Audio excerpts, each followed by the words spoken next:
बानी अम्बेडकर बाबा अरउआ महानवाए बाबा लिखनी संविधान जाने दुनिया जहनवाए बाबा। सुशासन सुशासन सुनत सुनत जियारा मोर घबरात बा। कवना बात के सुशासन बाटे ई हमारा ना बुझात बा।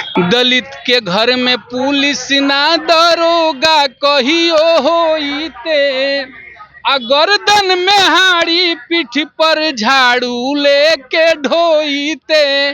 दलित खातिर रउआ बानी साचो भगवानवाए बाबा लिखनी संविधान जाने दुनिया जहनवाए बाबा। जवना विभाग में जाई वही जे पैसा खाली मांगात बा। कवना बात के सुशासन बाटे ई हमारा बुझात बा। जय हो सुशासन। आपन कोई देखते नहीं के दूसरा के का बताई। अब विधाने सभा में मार हो जाता तो दूसरा के का समझाई। होता निलंबन पिटाई चौकीदार के झूठे के बखारल जाता शान हो। होम डिलीवरी होता दारू बिहार में चौकीदार के लेहल जाता जान हो। गजेंद्र रसिक जी हैं, कलाकार भी हैं, गाते भी हैं, चौकीदार भी हैं। इनसे डायरेक्ट बात करते हैं। सर, आज के लिए क्या गाना है? आज के लिए जो है हम लोगों के साथ है नीतीश कुमार जी अन्याय किए हैं। इनका नीति ही रहा है दलित महादलित बांटने का काम करते हैं और वाहवाही भी लूटते हैं। इसी मुद्दे को लेकर के मैंने एक गीत लिखा है। सुनाइए सर। कि बतिये अलम खाली नीतीश सरकार के, बतिये अलम खाली नीतीश सरकार के पेपर में होता सारा काम हो। होम डिलीवरी होता दारू बिहार में, होम डिलीवरी होता दारू बिहार में चौकीदार के लेहल जाता जान हो। चौकीदार के लेहल जाता जान हो। नीतीश जी के कान है न आंख है। इन्होंने नियोजन कहीं है निलंबन कहीं रख दिया। तो एक जगह हम लोग एक मुर्गा जो है 5 जगह 7 जगह हलाल होता है। एसडीओ के यहाँ जाइए, सीओ के यहाँ जाइए, जो है फिर एसपी के पास जाइए। तो मैंने लिखा कि 19 नियमावली जब से दिहनी बनाई, यही से चौकीदारन के होता भाई। होता निलंबन पिटाई चौकीदार के, होता निलंबन पिटाई चौकीदार के झूठे के बखारल जाता शान हो। होम डिलीवरी होता दारू बिहार में चौकीदार के लेहल जाता जान हो। कि बैंक ड्यूटी कैदी एस्कॉर्ट करे चौकीदारे तब कैसे घूमे चौकीदारे घरे घरे। खाली अफसर शाही से काम नहीं चली, खाली अफसर शाही से काम नहीं चली। बिकत शराब खुलेआम हो। होम डिलीवरी होता दारू बिहार में चौकीदार के लेहल जाता जान हो। चौकीदार के लेहल जाता जान हो। मैंने तीसरा अंतरा में लिखा कि सच बात कहतानी तीत लागी रउआ फोन करी लगही पहुँच जाई पौआ। नीतीश जी का ऐसा यंत्र है, ऐसा व्यवस्था बना दिए हैं कि कोई चीज की जरूरत नहीं है। बात तो जो है सत्य बात तो तीत लगता ही है। हाँ। मैंने लिखा बंदी के नाम बटे बिकत खुलेआम बा, बंदी के नाम बटे बिकत खुलेआम बा, बतियाई जाने ला जहान हो, होम डिलीवरी होता दारू बिहार में, चौकीदार के लेहल जाता जान हो, होम डिलीवरी होता दारू बिहार में, चौकीदार के लेहल जाता जान हो। सुना देते हैं बाबा साहब के बारे में भी।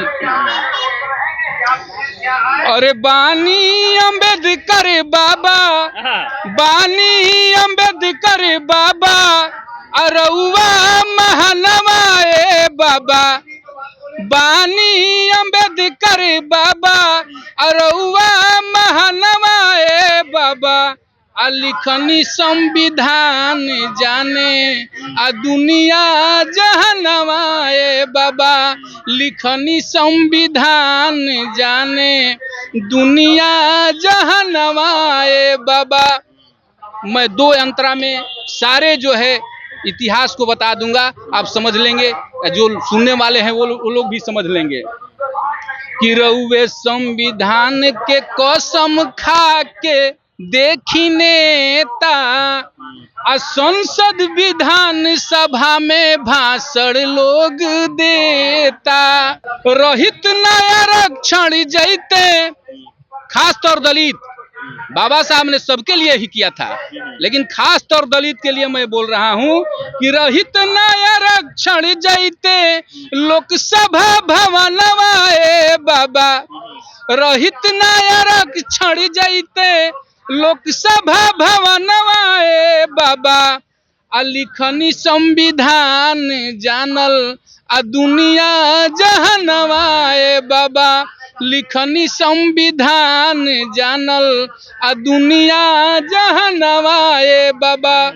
मैं लास्ट अंतरा में आपको बता देता हूं कि SC ST OBC इस सब समाज के निचले स्तर के समाज के गति क्या था, ये बाबा साहब का देन है कि आज जो है हम बोल रहे हैं, खाट पर बैठ रहे हैं।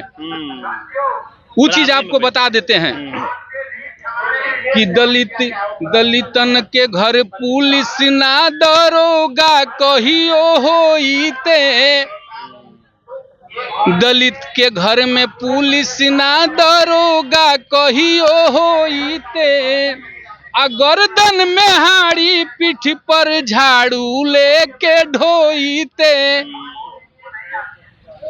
दलित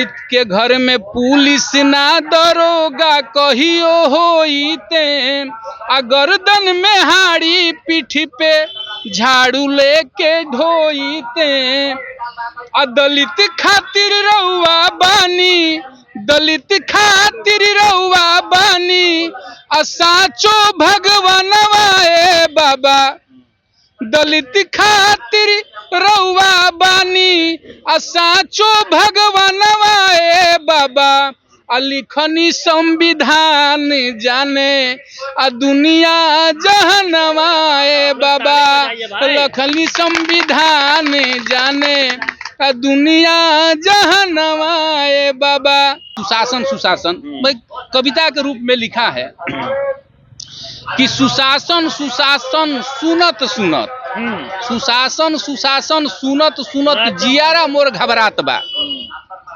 कवना बात के सुशासन बाटे ई हमारा ना बुझात बा, सुशासन सुशासन सुनत सुनत जियारा मोर घबरात बा, कवना बात के सुशासन बाटे ई हमारा ना बुझात बा, जवना विभाग में जाई वही जे पैसा खाली मांगात बा, कवना बात के सुशासन बाटे ई हमारा ना बुझात बा।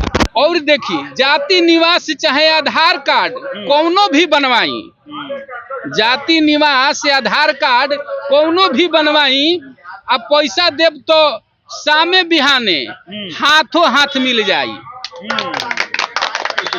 जय हो सुशासन, जय हो सुशासन। पैसा देव तो हाथों हाथे सामो बिहान मिल जाई, नहीं तो फिर दौड़त रही 15 दिन के बात बा आ कवना बात के सुशासन बाटे ई हमारा ना बुझात बा। कहे के मतलब बाटे कि ऐसे 15 दिन के समय मिल जाई, अब पैसा देव तो सांझे बिहाने रुआ के बिल्कुल तुरंत मिल जाई जाती नहीं सब नहीं करावत है अपना लइकवन के दुनिया के देखत नहीं। तो कर्मचारी खतियानी जमीन के जबरन जीवन जल जीवन हरियाली में डालत बा, अब पैसा देव तो ठीक हो जाई आ नहीं तो दौड़ावत बा।